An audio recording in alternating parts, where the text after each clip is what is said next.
Welcome back, Internet fam. Today on r/NuclearRevenge, we've got a wild tale about one duckling, a nosy official, and an epic case of karma. Alrighty, let's dive in. A creep kills my duck, so I literally destroy his life. So here's my story.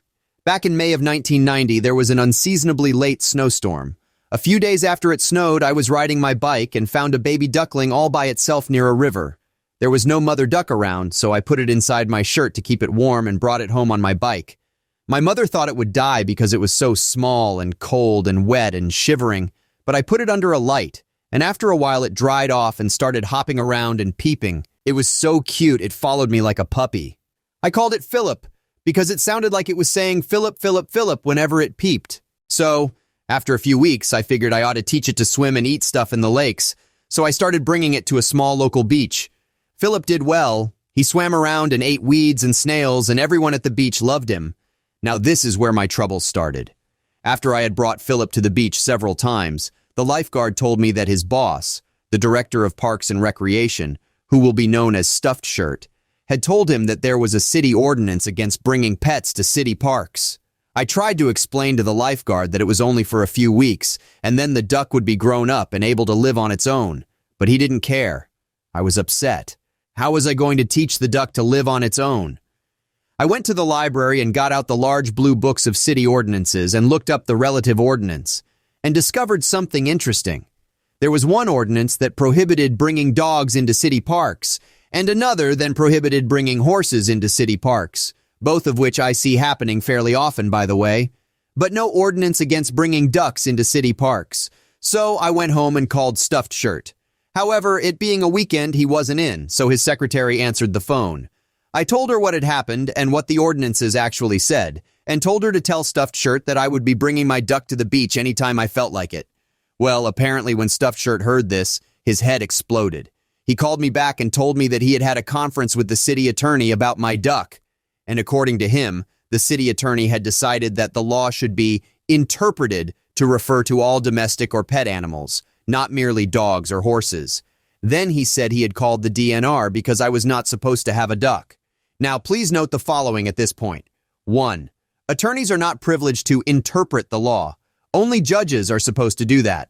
And the law was not ambiguous such that it required interpretation. One specifically said dogs, the other specifically said horses. 2. Note that at this point, my duck was referred to as a domestic animal. Anyway, a few days later, the DNR agent shows up at my house and marches right into my backyard without ringing the doorbell and without a warrant. We will call him Butt Buddy, because I suspect that was his relation to Stuffed Shirt, as he wasn't even from my city. Stuffed Shirt had probably gotten him to come over from another city. I was in my backyard at the time feeding Philip, my duck, and Butt Buddy proceeds to read me the riot act. First, he tells me that my duck was a wood duck, which is a wild animal, after Stuffed Shirt had previously referred to it as a domestic animal. And this was a lie, by the way. I learned later my duck was a mallard, which can be considered either wild or domestic, depending on the circumstances. Then he tells me that I can't have a wood duck, which my duck wasn't, without a game farm license, and that I couldn't get a game farm license unless I had 40 acres of land. He then told me that I either had to let my duck go by the end of the day, or he would confiscate it and take it to a lake in another town, where I would never see it again. I told him my duck was too little to let go and I was going to let it go in a month, but he wouldn't hear it. He told me I had to do as I told him. I was crying as I let my poor little duckling Philip go on the lake. I went back that evening to check on him and he was cowering and terrified under a boardwalk. The next day I couldn't find him at all. He probably got eaten by something because he was way too little to let go.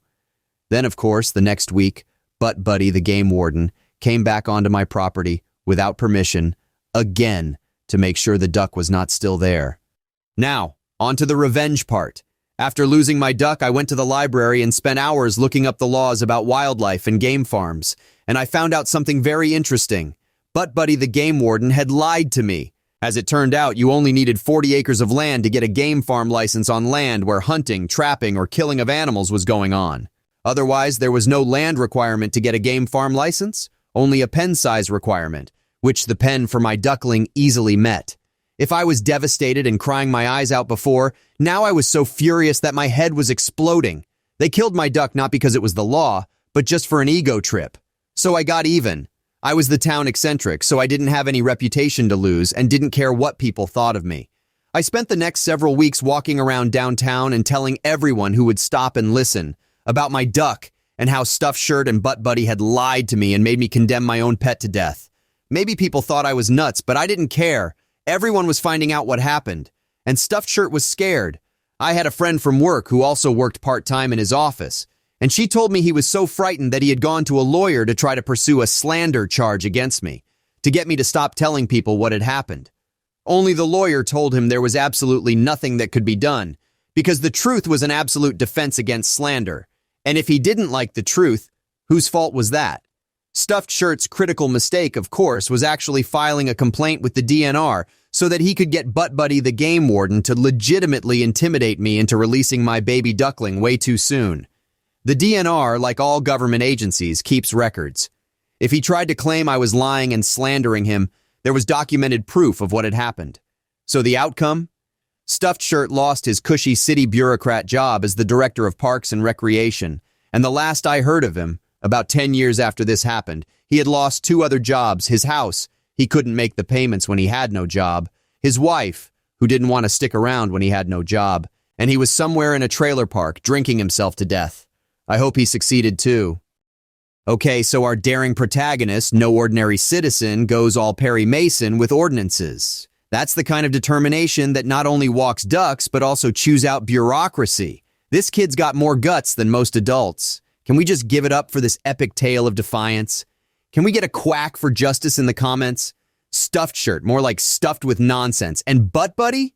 Someone had to say it, the name fits like a glove. That's the kind of friend who'd sell you out for a stale loaf of bread. The audacity of these guys. But our hero did not stay silent. No, sir, they went full-town gossip on this one, telling everyone about the great duck debacle. It's the kind of move that has me wanting to stand up and applaud. Way to ruffle some feathers, my friend, but poor Philip. Our feathered friend deserved better. I'm not crying, you're crying. We'll never forget you, Philip. Fly high, little buddy. And our villain gets his just desserts, losing his job, his house, his wife, all while our hero struts out of this like a boss. How's that for poetic justice? Hey, wait! Before you go off chasing after your next internet rabbit hole, give that like button a quick little smack. And if you're feeling particularly adventurous today, why not dance with the subscribe button? Join our band of misfits here and let's share the laughter. Anyways, stay safe out there in that crazy world. Much love. Peace.